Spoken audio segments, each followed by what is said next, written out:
a printing press which was destined to go to Ethiopia happened to come to India first. And the ship landed in Goa, and the Goans almost captured the printer and the printing press, and it stayed here, and that's how India got its first printing press in 1556. But once the East India Company, it realized that it's a double-edged sword. I mean, anything could be printed, and there were Indians who could learn, who knew English, who could then translate material into Marathi or Gujarati, and it could go to the various other kingdoms and so on and so forth. So the newspaper was an expensive product to buy.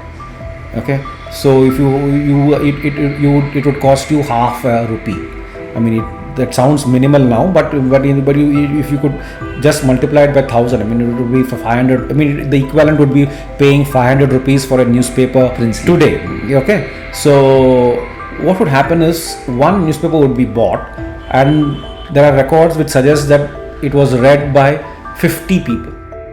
Before moving ahead, would like to bring your attention on a wonderful new product, a reusable notebook from NARA. It's a 100% tree-free, waterproof and tear-proof notebook which can be used endlessly for years together. I think it's a great step towards a sustainable future and a new step in note-taking. I have been personally using this notebook and have been able to save 6 to 8 pages every day. If you are interested in knowing more about this product, the link for the product is in the description below.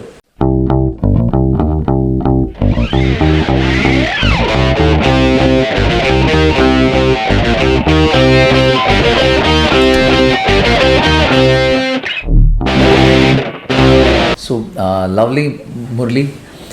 Thanks for coming. I appreciate your time. You are the first print historian that we have on our podcast, and as I personally am, and I'm sure many of our listeners and viewers would wonder what a historian is, and we've not really had a great association with our own history in terms of India. So we would like to start with actually understanding why history is important and what are you doing as a historian. Hi. Thank you for having me here, Sujit. I mean, it's great fun to be here. And why is history important? Why are we doing print history? These are all questions which I get pretty often. And when I think back at these questions, I realize that we really don't have a choice. We need to know our past if you want to make sense of our present and try and get a feel of where our future is going to take us. So I think that's the most fundamental aspect, is that we don't have a choice. We need to understand as much as we can of our various histories. I mean, as an individual, you have a history associated first with your family and your parents, for example, what they were, where they are from, where they came from, and what their background was, and why they are now in the current situation where they find themselves in. Similarly to the community, to your larger family groups, to your linguistic groups, all various identities you sort of you claim for yourself. You need to understand how these identity groups were formed and so on, so that you can then make sense of why you are here right now, and then where is it going to take you, say a few years from now, a few months from now, or a few decades from now. Before getting into deep into the history of the print industry, can you give us some examples of what you just mentioned about knowing one's history and how it is relevant for a 20-30 something who's listening to this podcast? Some examples. All right. I mean, for literally every aspect of our life has got a history. What we eat, for example, I mean, our national food in Bombay is a vada pav. I mean, and if you realize that, I mean, the pav was something which was so deeply associated with a European food and culture that no Indian would ever have pav. And potatoes were so foreign to Bombay and India that until the 1840s there was hardly any potato production in India. And to now find that a dish composed of batata and pav is the national food of Bombay and the pride of Bombay is something which sort of takes some understanding and getting your head around that. So it's just food, and this is just one aspect of food. I mean, food is such a fundamental thing you do part every of day, daily life, and that has got such a deep history. And similarly, what you wear, I mean, the kind of clothes your grandparents and your great grandparents wore, the headgear, the footwear, the upperwear and clothing and the innerwear is so completely different from what you and me are wearing right now, that unless you understand the transition from what we wear to what we are and then where we are going and what are the factors which influence the choices which each generation made at every point of time, and therefore this is where we are, I think it's something which needs some grappling with. Yeah. And so history is always present. I mean, you go back and look at photographs, you will realize that your family members were looking totally different from what you are right now. I mean, even one generation can make a big difference. And similarly with printing, I think we have had so many generations in the last 100-200 years that I think you really need to get a hang for it. So great. So let's start with the print history. What's the print history? Where did it start globally? If we can start on a global order and then come to India and then specifically into Mumbai and the western part of India, which you specialize in. I understand that you are wanting to be known as a researcher of the western India print historian, something of that kind. Yeah. So basically, I do the history of Bombay and Western India, and if you look back at print has got a very, very long history, so I cannot really cover that very much. But some of the earliest specimens of print have been found in China, Japan, and Korea from the 7th and 8th centuries. So literally about 1300 years ago. And some of the earliest examples of printing these are all typically wood block printing.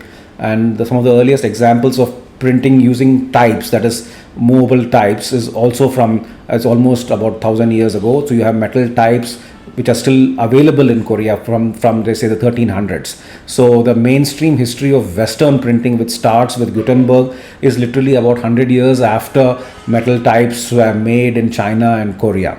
And there are books printed with using this metal type which are available, which can still be seen, and with proper dates for reference. So the history of printing in Asia is very, very long, and from Asia it went to Europe in the 15th century, and then about a century later, that is in 1556, is when a printing press which was destined to go to Ethiopia happened to come to India first. And the ship landed in Goa, and the Goans almost captured the printer and the printing press, and it stayed here. And that's how India got its first printing press in 1556. Okay. And some of the earliest imprints from that press are related to the Christian religion, and you have some of the writings of St. Francis Xavier printed here.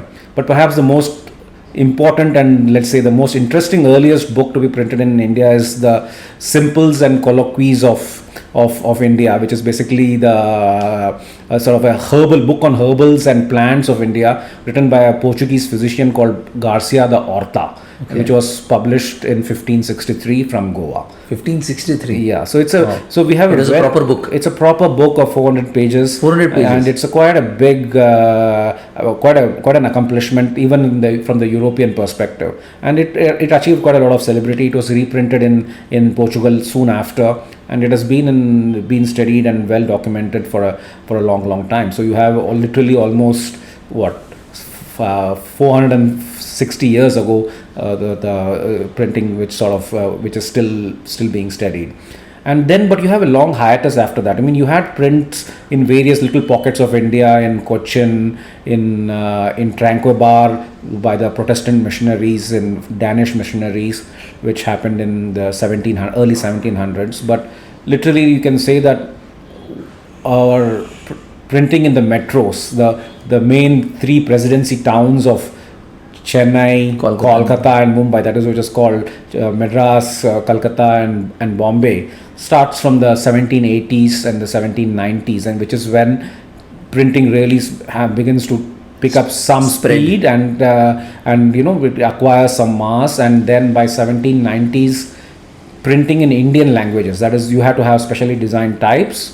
So there was this impossibly talented person called Behramji Jijiboy in Bombay, who just by looking at an encyclopedia, he designed the first Gujarati types and printed Gujarati texts in 1796. Bairamji Jijabai means BJ Medical, the same. No. That's a The name is very common. So this is a totally different person. Okay. And he didn't stop at Gujarati. In 1799, he designed the first Malayalam type. And the first Malayalam text was printed in 1799 in Bombay using types designed by Bairamji Jijabai. And then he also designed one more type for Marathi. Marathi was written in a script called Modi, and he designed the Modi types, and Modi types were also available in 1800. So he is literally the type foundry pioneer of India for sure, and he designed 3 different types in 3 different languages, and they were all pretty elegant. For somebody who did it for the first time, the types were very elegant, very readable, and very usable. Lovely. So when did print come into Mumbai or the western part of India? Okay. So the first evidence of, I mean, the western part of India, obviously Goa also is included, but if you exclude Goa, Okay. The first evidence of printing printing press coming to this part of the world is in 1674, when a Gujarati businessman called Bhimji Parekh orders a press from London, and it arrives with a printer. And he wanted to print what the records call the Brahmini writings, which is basically writing in Devanagari or Gujarati script. But they tried to design the types, but I think they were unsuccessful, and therefore that printing press was not exactly a success. And the printer finally departed back to the UK after 5 years. Okay. So that was the first time a printing press came here. But by the 1750s, I think that there were a couple of printing presses functioning in Bombay, and they were printing the usual, forms, custom receipts, and those kind of things. And they were also printing pamphlets. An advertising pamphlet from 1770 has been discovered, beautifully and elegantly printed. That early? Yeah. So if an advertising pamphlet was printed then, I'm sure there would be a lot of other more basic need of printing happening at that. You're right. I mean, forms were being printed. Various standard contracts were being printed. So I went and looked at all the legal records of the Bombay courts from that time, from the 1770s, 80s, and 90s. So there's a lot of evidence of printed forms being used for executing agreements and contracts and so on. And you had printers giving evidences in cases where there's a dispute and so on. So yes, there was quite a lot of printing being done. So in those times, it was during the British rule. So the printers or the printing presses were owned by Indians, or they were owned by the Britishers? Okay, the first evidence, I mean, this is again from the court records which I discovered. So the first evidence of a printing press being sold from one person to another. So the seller was an Indian. So there's a person called Pestanji Bomanji who came from a very rich family, the Wadia family, which was the Wadia shipbuilding family, which achieved quite a lot of fame by then. So this Pestanji Bomanji sells his printing press to James Douglas Richardson, who starts the first newspaper of Bombay. So you find that the seller is an Indian. So you can see that the first evidence of any ownership is that of an Indian. But I think before that there must have been European owners also. But the first one who figures in the records as a proper owner is an Indian. So whether he acquired the press from some other European and whether he imported the press, I'm not be able to say right now, but so there is evidence of Indian ownership of presses, but this was before presses were regulated. But once the East India Company began to realize that the newspaper printing started in 1790 in Bombay, it realized that it's a double-edged sword. I mean, anything could be printed, and there were Indians who could learn, who knew English, who could then translate material into Marathi or Gujarati, and it could go to the various other kingdoms and so on and so forth. So they were very hesitant to let go of press control. So it was a regulated industry earlier during the British rule. It was highly regulated. I mean, literally every newspaper was checked before it was published. Every article was checked. So you had a censor whose job was to do that. So when did newspaper printing start?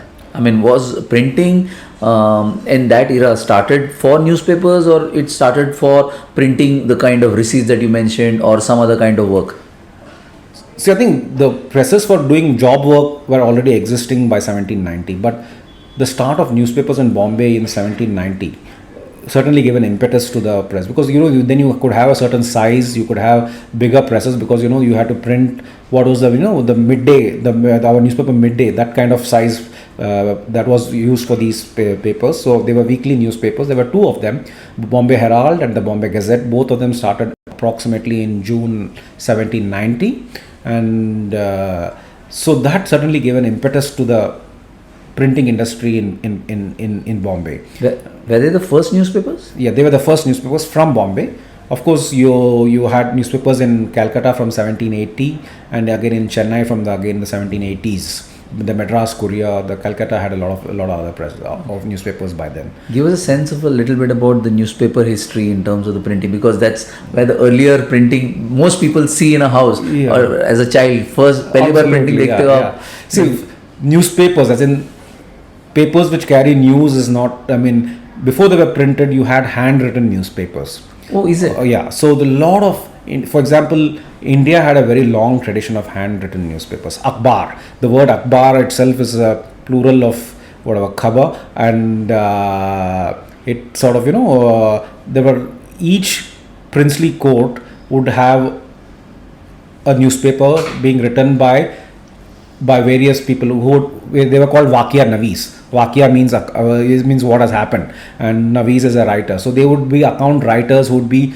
sitting and writing what happened in court and then those newspapers would be written in a thin strip of paper, which would be rolled, put into a little tube, and then sent off to other centers. So there was this big exchange of newspapers happening all across India, and most of them were written in Persian.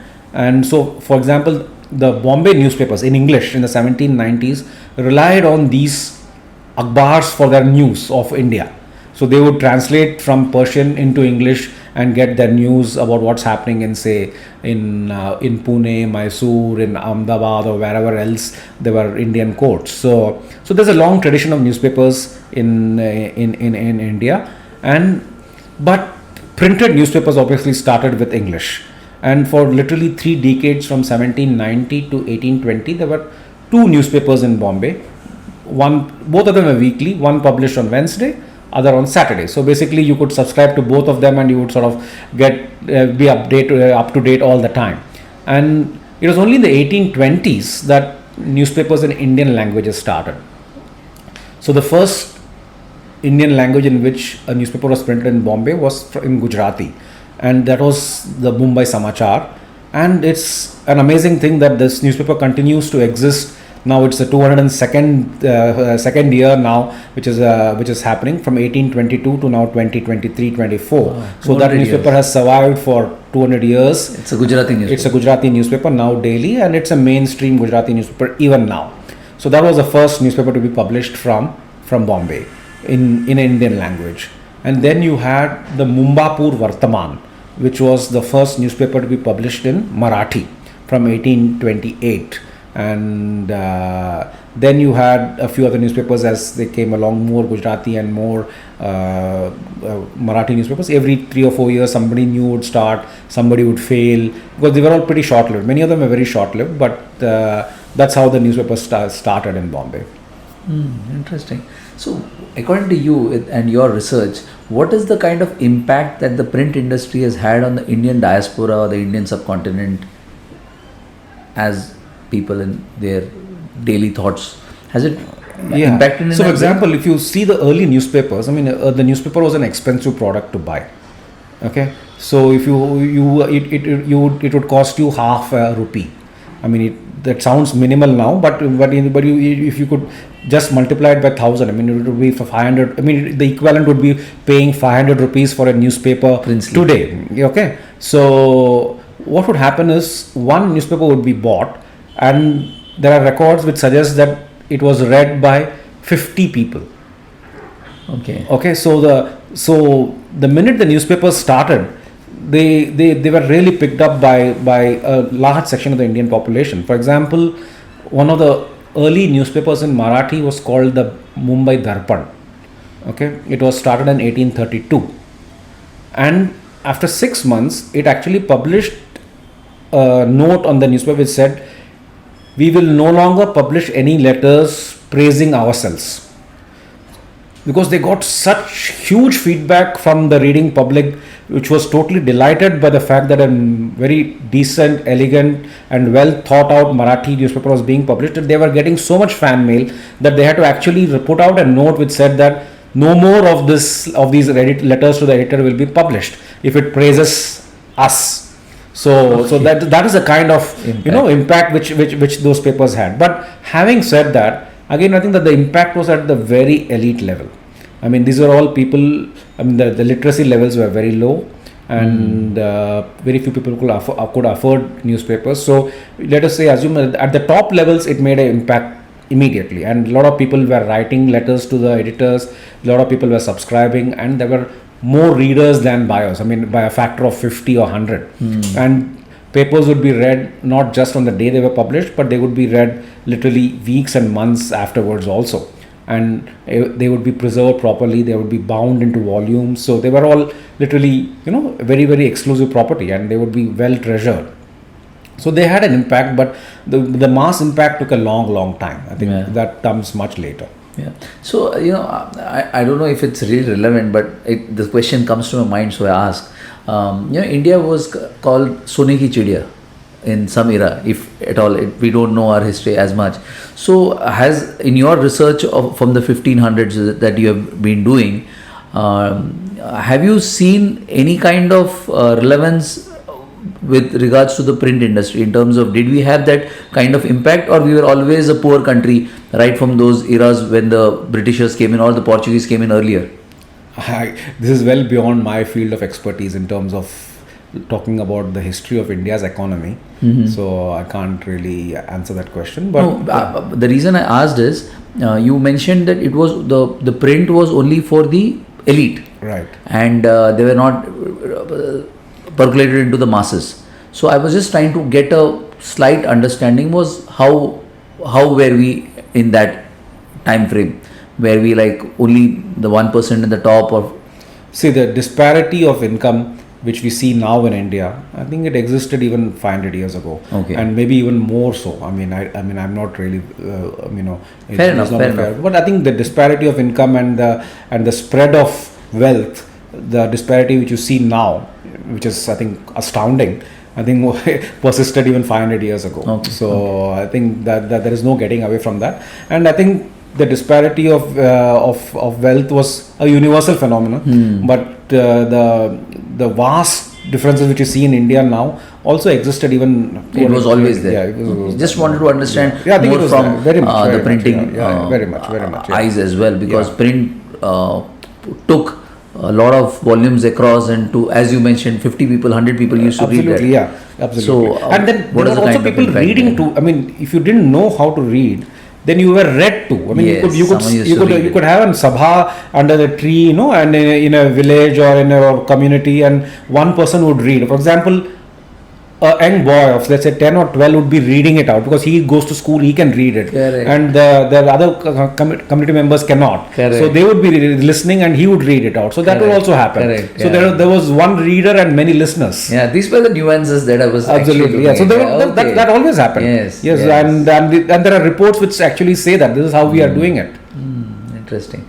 So coming back to the print industry specifically, so who are the kind of people who had a major impact in the early days, or even in recent times, on the print industry in India? So a few names that you can think of. Okay, I mean, in Western India, I have already mentioned Behramji Jijiboy, who did the 3 types. I mean, that I think is astoundingly, it's a major contribution which he did, and which sort of literally gave impetus to printing in Marathi, Malayalam and Gujarati for the next 50 years, because Malayalam was printed using his type well into the 1830s and 40s. Wow. And Modi was used for printing Marathi even in the 1820s and 30s until Devanagari displaced it. And Gujarati, of course, he had a major impact. So that person obviously is the first person which comes to mind. And the second person who comes to mind is Fadunji Marzuban, who started the Bombay Samachar, which I just mentioned, in 1822.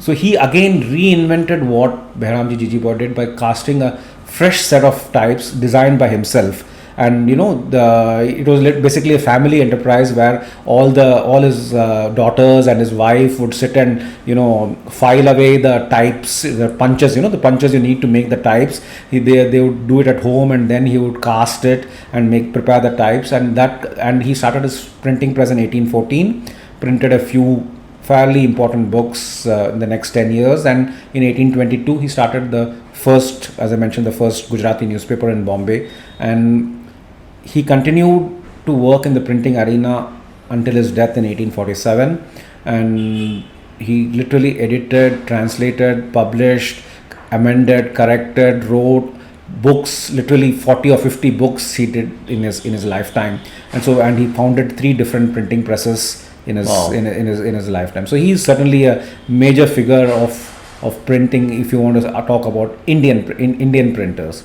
The next person who comes to mind is a person called Ganpat Krishnaji. Ganpat Krishnaji was a printer's devil in the American mission press in the late 1820s, and he learned composing there, and then he was the first person to start his own lithographic press in Bombay in 1831, and he published a huge variety of material in Persian, Urdu, Marathi, Gujarati and Sanskrit for the next 30 years. And he was a pioneer of both printing in lithography and printing in typography in Bombay. So he comes as another major figure in that period. So earlier when we were having a conversation, you mentioned about this gentleman who wrote the first book on the printing industry. I believe it was the 400th anniversary. Right. So can you share some light? Yeah, of course. Print happened in India in the 1550s and so on, and a lot of what happened in the 1500s, 1600s, 1700s, and even the 1800s had been forgotten by the 1900s. So from 1900 there was a long period of discovery made by various people interested in print, including printers, including designers, including readers, historians, and many other people who discovered very small, minor aspects of printing history in India. And they discovered that the printing press came here in 1556. They discovered that a printing press came to Bombay in 1674. So all of those discoveries happened in the 20th century. And nobody had actually, written a proper narrative of how print came to India, especially Western India, in all these years. So the 400th anniversary of printing in India was celebrated in 1956. And you had functions in Goa, because Goa was the place where it happened. And then there was a gentleman in Bombay who also happened to be from Goa. His name was Anant Kagba Priolkar. He decided he had been studying printing in Bombay and in Marathi and in Gujarati for a long time, and he had acquired some amount of knowledge about the arena. And when he discovered that there's this 400th anniversary happening in 1956, he began writing a book which titled The History of Printing in India and History of the Printing Press in India, and he published it 2 years later, and that was the first connected narrative of printing in India, and that sort of takes you through printing both in Goa, Calcutta, Chennai, Tranquebar, and a few other places, all of which happened in the very early part of printing, and it brings it down to Bombay in the 19th century. So again, Mr. Priolkar had a very great contribution in pushing the print industry in India, or bringing to light the history of print industry in India right from the 15th or mid 15th century. Yeah, he was one of the, there were many other people also, but he was the first person to write a connected narrative. So because he was standing on the shoulders of other historians, who did a lot of basic work, and there were historians sitting in Europe discovering in their libraries prints from Western India. There were historians sitting in Goa looking at at printing, and there were other people in Bombay and elsewhere who were also doing that. And he is the first person who literally, then he discovered the printing press in Tanjavur, which printed a lot of Marathi texts in the 18th century and 18th and early 19th century. And he sort of compiled all of that into a connected narrative, certainly. Lovely. And there was another mention of a gentleman by name Mr. Bappa Naidoo. Something you would like to share? Of course, yeah. So, print historians come in various forms, and you have proper historians, you have librarians, you have bibliographers, and then you have the printing fraternity itself, which is, I think, very interested in print history. I think a lot of printers want to know how print happened earlier. And Bappa Naidoo was a printer himself. He was employed with the government of Maharashtra and its predecessors earlier, and he was in a fairly senior position in terms of being able to influence how printing was done and so on. And he was very much concerned about how to make print more efficient. That was his primary concern, and how to make it more economical and efficient. And that sort of got him to try and understand how Devanagari typography developed actually. I mean, why are we using, there were various methods of designing the types, and why are we using what and what is more efficient. And so he did a lot of study of the history of how these Devanagari fonts actually developed from the very early history, and then through the 19th century, and then even contemporary 20th century, and what are the challenges which the print industry in the 1970s, which is when he was doing his work, was facing, and how should they respond to it, and what should be their strategy for the future. So all that sort of made him inquire into the history. I mean, so basically to look into the future, he had to look back. Yeah. And that is the reason why he's sort of important. And he did a very fantastic book based on his work called The Typography of Devanagari in 3 volumes. And he sort of surveys the entire industry and then suggests steps to how to improve stuff in the future. Lovely. So that's his fairly important contribution which he made to Bombay print. Lovely. And your fellow historians who are working in this space of print, are there youngsters who who are in their 20s and 30s? Are they pursuing this subject? What's your thoughts on that? Yeah, of course. I mean, so there's a whole lot of historians who are now looking at print. I think print history is becoming more and more mainstream. I mean, in both the academic as well as in the in the publishing world where you write about history. So there's a lot of people who are attracted to this, and you find people who are looking at all the languages of India. Lovely. How print developed in these languages. So you have people working on Maithili printing, you have people working on Bhojpuri, you have people working on Odia and Nepali and Dogri and so many other languages which have a very obscure history. Though they have a long history, it has still not been brought to the forefront, unlike say some of the major languages like Marathi or Tamil or Urdu or Hindi. So a lot of work is being done there, and then there's a lot of work on that is just the first phase. I mean, the second phase of really understanding how the print culture developed. There's a lot of work happening there too, and a lot of young historians who are trained in this, who are working on this. So there's a lot of activity happening there, and I think some very, very excellent books have been written in the recent past. Wonderful. Happy to know that.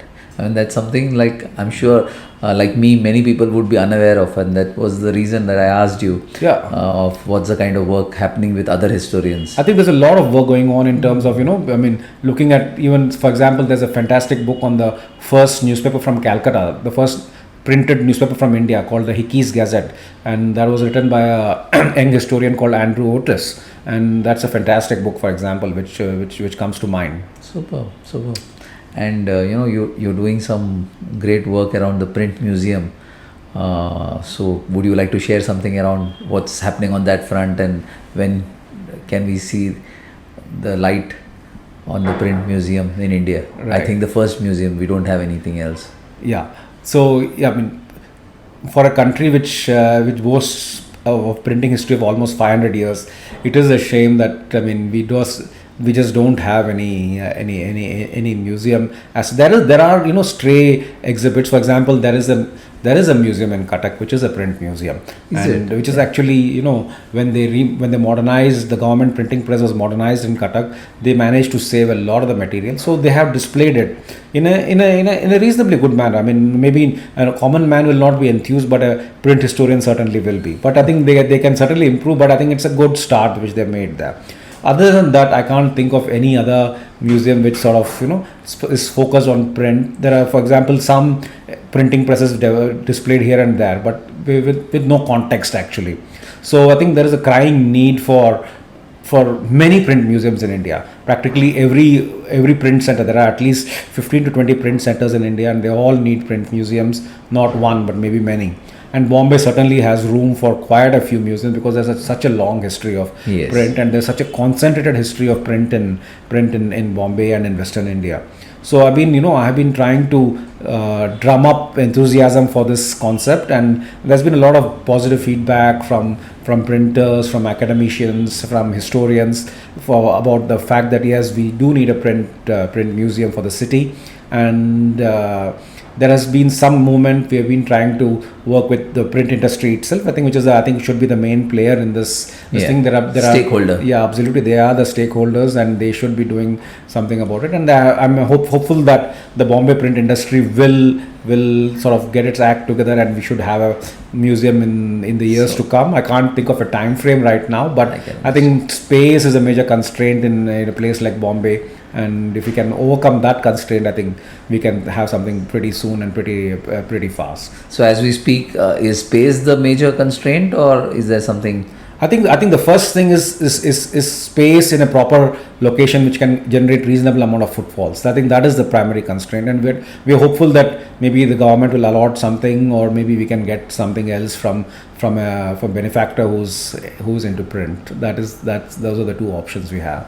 Lovely. Phenomenal work that you've been doing. Thank you. And nice to have you in terms of sharing your thoughts. And on the ending note, I would want to know, like, any message that you have for the youngsters, for people who are listening, not necessarily youngsters, but everyone who's listening, any closing piece of message? I think firstly, I would like to thank them for actually listening to this podcast. And sure. I think the best thing you can do is, be aware of yourself, and take control of your life as well as your past, and so that you can take control of your future. I think and one way to do that is to understand things more deeply, and to understand, and understanding means not just reading any longer, but also listening and seeing, because there's so much non-print material available now for people to understand, and like podcasts or video interviews and so many other things which now are available. I think people are literally spoiled for choices in terms of being able to access material. I think people should spend time proactively accessing material rather than seeing what they're being fed, but actually look for what they want, and so that they can make sense of their own lives and their past and the future. Yeah, I just rephrase that for my own understanding. I think to have a control over your future, you have to have a control over your life. To have a control over your life, you have to have a idea about your past.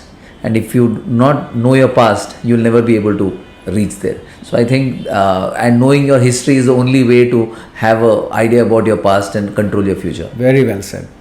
Thank you. Great. And I have two last questions which we generally ask all our guests. Right. So one of them is, you were highly recommended by Ramu. I mean, he's a great guy. He's been helping me all throughout. So is there any person that comes to your mind of being in this industry for like 15, 17 years that you mentioned to me, that you think can be of value, whose story or whose journey or whose work can bring value to our listeners? Any names that comes to your mind? I think the one person which sort of comes to my mind, who's got a fantastic knowledge of the history as well as the present, is a gentleman called Mr. Kiran Prayagi. I think I've been to his library and his collection of books and his understanding of print in Bombay and the technology part as well as the history part. He works as a technical consultant. Yeah, it's fantastic. And I think if you ask me to name one person I would certainly name him. Wonderful, wonderful. Yeah, nice. And this name rings a bell. I have spoken to him in the past. I have not heard of his name for some time. Right. Thanks for reminding that name. I'll try to connect with him. And I'll take his contact details from you. Yeah. Lovely. And the last question is usually a feedback for us of what do you think about this podcast after doing this? What's your first impression? I think it's a fantastic initiative. I mean, the kind of work, background work you have to do to actually conduct the podcast is fantastic, and the way it's been done is excellent. And I'm sure your listeners will certainly appreciate the effort, and I'm sure you'll get more and more of them. Fantastic. Thank you. Great. Thank you. Thanks, Murali. Really appreciate your time for dropping in and sharing your journey, your work. It really means a lot. Thanks again. Thank you. Thank you for having me. Thanks.